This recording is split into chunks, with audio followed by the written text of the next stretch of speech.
everybody, Erica Serwin here from Pink Bucker Designs, and I'm so excited to use this adorable stamp. I was trying to wait until it was officially fall, but I just can't wait. It's so cute. So this week for my Facebook Friday, I have designed 4 projects using the Nuts About Squirrels. This is a clean recording, which means I did this project on a live video, and this is the clean version. So if you want to watch it with all the chit chat, here is the video for you. I always try to do that with each of my Facebook Live projects. So you can come back and, get the details without all the other junk.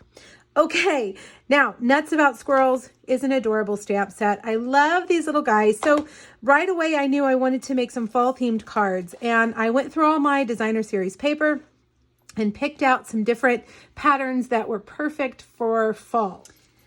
The back paper is the Harvest Meadow Designer Series paper from our current holiday catalog, and this beautiful fall leaf pattern paper is from Beauty of the Earth, which is in our annual catalog. But before we get to that, let's do our cute little squirrel.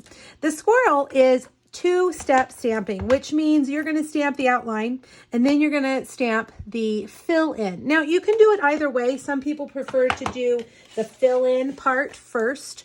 I usually just start with the outline. Unless I have trouble getting them lined up, then I'll try it backwards. So if you are having trouble, you could always flip it around and try it doing the solid image first.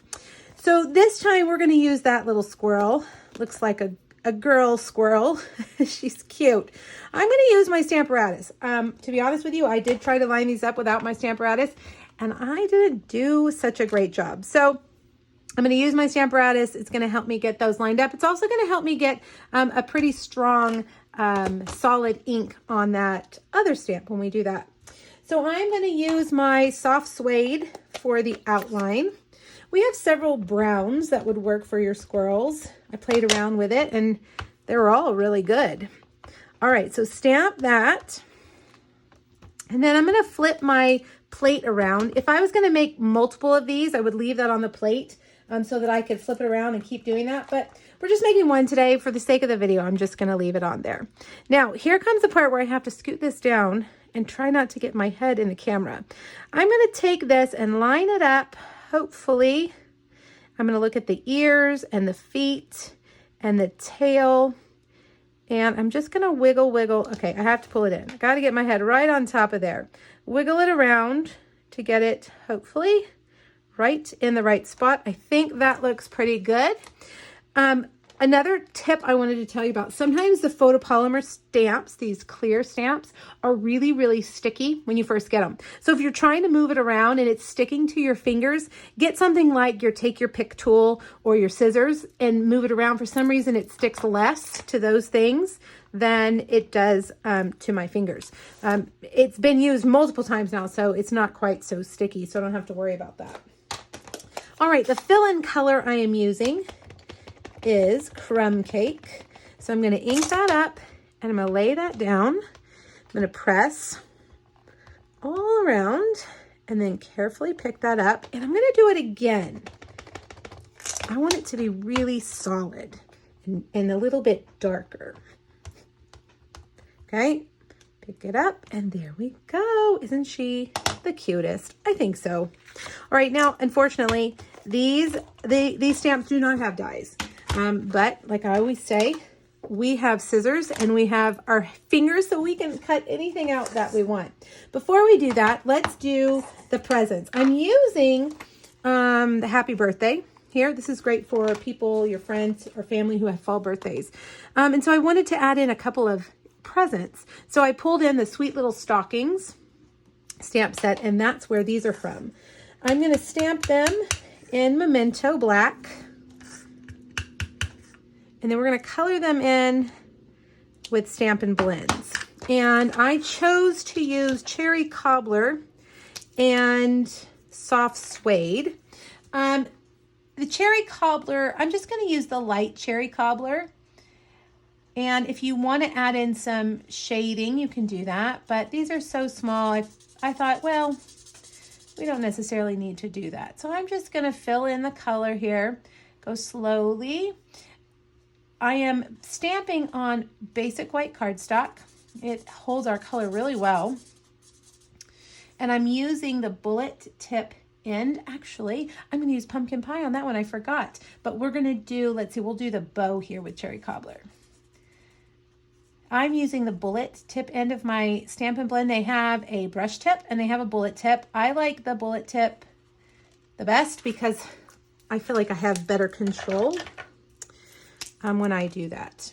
All right, soft suede light. I'm sticking to the lighter shade of both of these two colors, but when we get to the pumpkin pie, I'm going to use the darker shade. All right, so fill that in like that. And then I'm going to come over here and I'm going to color this in solid first.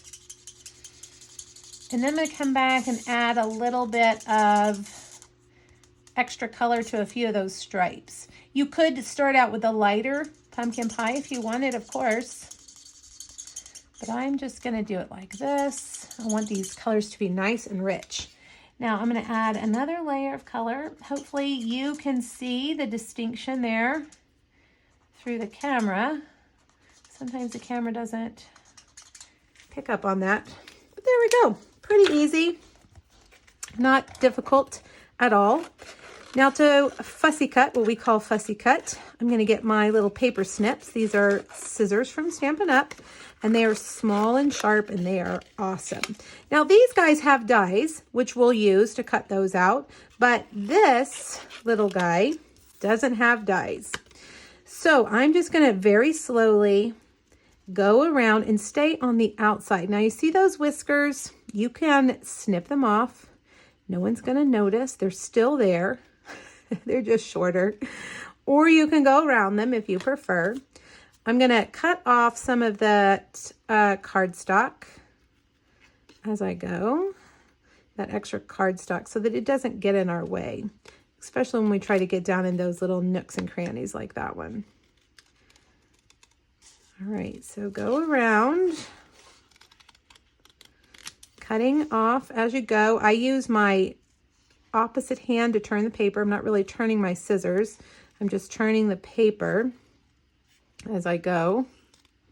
And if you stay on the outside of that line, you're going to be less likely to see any crooked cutting that you might have. The eye really will hone in on the outline as opposed to any of your raggedy cutting, if you have any like I do sometimes. All right, now let's come down here. I'm going to go across and cut off all this extra. And now in and around. In and around.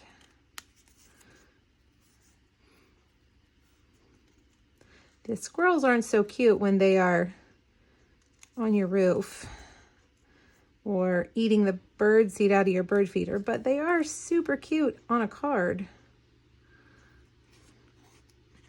Let's see, there we go. There she is. All right, let's get the dies really quickly and cut out those gifts. All right, for these little guys, I can use my mini cut and emboss machine. It's perfect for quick and simple cutting. Grab my stocking dies, and we're going to put these right on here.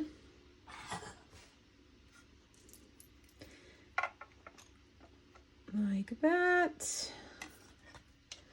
Line that up carefully and just run it through.